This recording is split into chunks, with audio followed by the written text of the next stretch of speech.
On se retrouve ici à Rennes pour les 93e journées scientifiques de l'AFEF et je suis avec le professeur Vlad Ratsiou qui va nous parler des résultats de l'étude Maestro-NASH évaluant le resmetirom. Bonjour professeur Ratsiou. Bonjour. Est-ce que vous pourriez donner quelques messages clés, deux, trois messages de cette étude que vous souhaiteriez qu'on retienne? Cette étude est très importante parce que c'est un essai de phase 3 d'enregistrement réalisé sur un très grand nombre de malades dans une maladie où pour l'instant il n'y a pas de médicament approuvé dans cette indication. Et elle est importante puisque c'est la première fois qu'un essai de phase 3 est de façon euh, indubitable positif sur tous les critères de jugement, notamment histologiques. C'est-à-dire que les patients traités ont une amélioration à la fois de la stéatohépatite, mais également de la fibrose. Et ils ont également une amélioration sur l'ensemble du panel lipidique, toutes les lipoprotéines hétérogènes en particulier.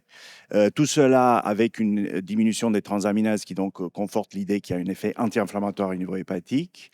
Et tout cela également sans effet secondaire particulièrement inconnus ou pas documentés lors des études précédentes.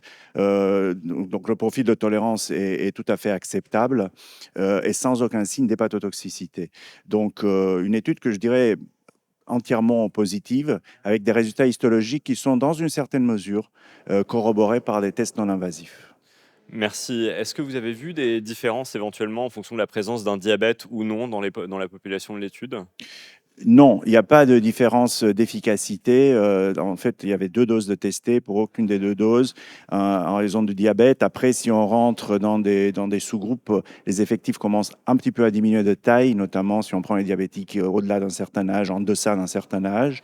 Mais globalement, il n'y a pas de différence. Il n'y a pas non plus d'impact significatif, ni délétère, ni positif sur l'équilibre glycémique. Donc, le médicament est neutre à cet égard. D'accord. Si je ne me trompe pas, il y a un essai qui est en cours ou qui va démarrer dans une population avec une fibrose F4 plus sévère. Oui.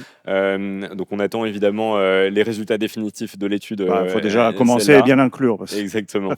Et on a hâte du coup de voir les résultats de à la communication cet après-midi. Merci Super. beaucoup, Je vous en professeur prie. Athiou. Merci à vous.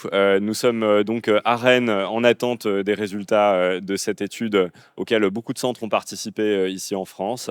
Et on se retrouve très vite pour d'autres communications importantes d'experts ici au 93e journée scientifique de l'AFEF. Merci à tous.